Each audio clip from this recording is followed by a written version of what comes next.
75 साल में जो इस देश में नहीं हुआ वो हो रहा है। देश की संसद में मोदी सरकार द्वारा संविधान को बुलडोजर से कुचला जा रहा है, संसदीय परंपराओं को रोंदा जा रहा है, प्रजातंत्र और विपक्ष की बोलने की आवाज को दबाया जा रहा है। देश के इतिहास में पहली बार 75 वर्षों में 141 सांसदों को मोदी सरकार ने प्रस्ताव लाकर निष्कासित कर दिया।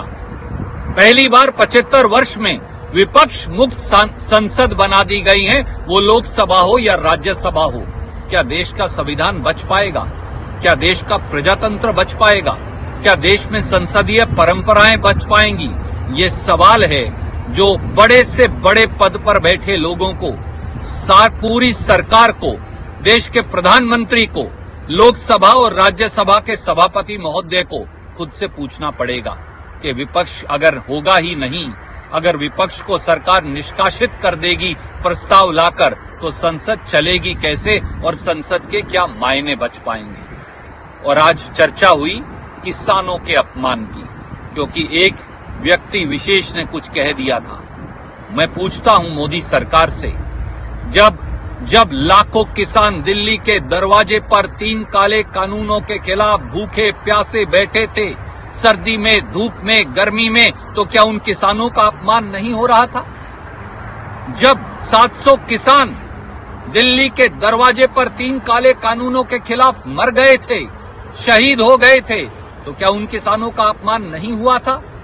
जब भारतीय जनता पार्टी के नेता हम किसानों को उग्रवादी, नक्सलवादी और एंटी सोशल एलिमेंट कह रहे थे, तो क्या तब किसानों का अपमान नहीं हुआ था? जब किसानों की पहलवान बेटियां जो भारत के तिरंगे को ऊपर करती हैं, जो मेडल लेकर आती हैं देश के लिए, जब भारतीय जनता पार्टी की सरकार देश की संसद के बाहर दिल्ली पुलिस से उन्हें घिसटवाकर पिटवा रही थी, तो तब किसानों और उनकी बेटियों का अपमान क्या नहीं हुआ था?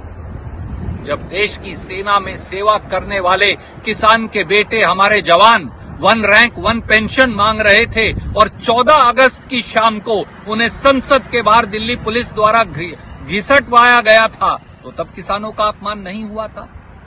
पद पर बैठे हुए हर व्यक्ति को ये सोचना पड़ेगा कि गरिमा का मापदंड क्या है। कोई कितने भी बड़े पद पर बैठा हो, वो प्रधानमंत्री हो, वो गृह मंत्री हो, वो राज्यसभा के उपसभापति हों, वो लोकसभा के स्पीकर हों, या वो देश के राष्ट्रपति भी हों, उनकी जात और धर्म नहीं होती, उनका कर्तव्य का बोध होता है। और कर्तव्य का बोध है संविधान की रक्षा करना, कर्तव्य का बोध है संसदीय परिपाटी और गरिमा की रक्षा करना। जब किसान को भारतीय जनता पार्टी की नीतियां मारती हैं, तो आवाज उठाना देश के हर नागरिक का कर्तव्य है। मैं केवल इतना कहूंगा, 141 सांसदों को निकालकर देश की संसद नहीं चल सकती, देश की संसदीय परंपराएं नहीं चल सकती, उनकी परिपाटी का निर्वहन नहीं हो सकता, संविधान के अनुरूप संसद नहीं चल सकती।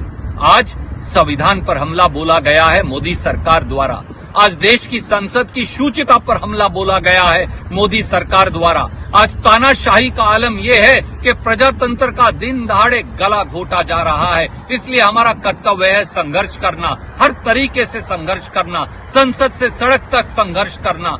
और जान लें, मोदी सरकार प्रस्ताव पारित करके वो विपक्ष का और इस देश के लोगों के हौसले को कम नहीं कर सकते। हमारा संघर्ष जारी रहेगा, क्योंकि यही संविधान की मांग है, यही प्रजातंत्र की परिपाटी है और यही भारतीयता की पहचान।